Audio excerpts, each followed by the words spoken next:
Hello, നമുക്കിന്ന് നമ്മുടെ മുറ്റത്ത് പിടിച്ച ഇഞ്ചി കൊണ്ടൊരു കറി ഉണ്ടാക്കാം, ഇഞ്ചിക്കറി. അപ്പോൾ ഇഞ്ചി പറിച്ചെടുത്ത് നമുക്കൊന്ന് വൃത്തിയാക്കി എടുക്കണം. അതുപോലെ തന്നെ അത് വട്ടത്തിലരിഞ്ഞ് നമുക്കൊന്ന് വറുത്തെടുക്കണം. ഇതാണ് ഫസ്റ്റ് സ്റ്റെപ്പ്. അപ്പോൾ പല രീതിയിൽ വയ്ക്കും, പക്ഷേ ഇത് ഞാൻ ചെയ്യുന്നത് നിങ്ങളൊന്ന് പരീക്ഷിച്ച് നോക്ക്. എളുപ്പമാണ്, എത്രയും പെട്ടെന്ന് ചെയ്യാവുന്നതാണ്. ഇഞ്ചി വട്ടത്തിലരിഞ്ഞ് വറുത്ത് അത് നമ്മളൊരു മിക്സിയിലിട്ടൊന്ന് പൊടിച്ചെടുക്കുക. ഇതാണ് ഫസ്റ്റ്.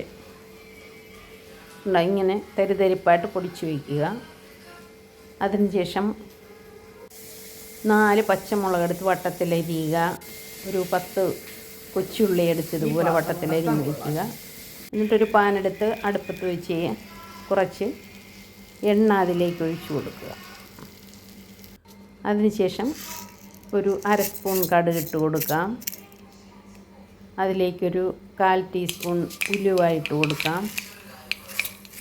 അതുപോലെ തന്നെ ഒരു 1/4 ടീസ്പൂൺ ജീരകം, നല്ല ജീരകം ഇട്ട് കൊടുക്കാം.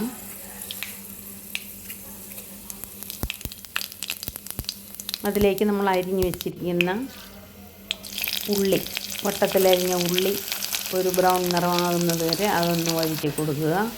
അതിലേക്ക് പച്ചമുളക് അരിഞ്ഞെടുത്ത് കൊടുക്കുക. ഇതെല്ലാം കൂടെ ഒന്ന് മൂത്ത് വരുമ്പോൾ കുറച്ച് കറിവേപ്പില അതും കൂടെ ഇട്ട് കൊടുത്ത് അത് എല്ലാം കൂടി ഇങ്ങനെ മൂത്തപ്പോൾ ഒരു 1/4 ടീസ്പൂൺ മഞ്ഞൾപ്പൊടി, ഒരു 2.5 സ്പൂണോളം മല്ലിപ്പൊടി, ഒരു 1.5 സ്പൂണോളം വരുന്ന മുളക് പൊടി. ഇത്രയാണ് പൊടിയായിട്ട് ചേർക്കുക. 2.5 സ്പൂൺ. അത് കഴിഞ്ഞിട്ട് 1.5 സ്പൂണോളം മുളക് പൊടി, അതിൻ്റെ കൂടെ 1/2 സ്പൂൺ കൂടെ. എന്നിട്ട് അതെല്ലാം കൂടെ നല്ലപോലെ ഒന്ന് ചിക്കി ഒരു ബ്രൗൺ നിറമാകുന്നത് വരെ ഇങ്ങനെ ചിക്കി കൊടുത്തുകൊണ്ടിരിക്കുക. എന്നിട്ട് അതിലേക്ക് ആ പൊടിയും കൂടിയിട്ട് കൊടുക്കുക. ഇഞ്ചി പൊടിച്ച് വെച്ചിരുന്നല്ലോ, ഒരു 150 ഗ്രാമോളം വരുന്ന ഇഞ്ചി. ഇവിടെ ഒരുപാട് ആളുകളില്ലാത്തതുകൊണ്ട് വളരെ കുറച്ചേ ഞാൻ എടുത്തുള്ളൂ. നിങ്ങൾ ആളുകൾ കൂടുതലാണെങ്കിൽ അതിനനുസരിച്ചുള്ള ഇഞ്ചി ഈ ചേർത്ത ഐറ്റത്തിൻ്റെ ഓരോ അളവുകളും മാറ്റി മാറ്റി കൂട്ടി കൊടുക്കുക. അതിലേക്ക് ഒരു നെല്ലിക്ക വലിപ്പത്തിലെടുത്ത ഒരു ഉള്ളി, പിരിപുളി, അത് നമുക്ക് നല്ലപോലെ പിഴിഞ്ഞ് മണ്ണില്ലാതെ അതിനകത്തേക്ക് ഒഴിച്ച് കൊടുക്കുക. എന്നിട്ട് അതും ഒന്ന് കുക്കാവാനായിട്ട് ഇടുക.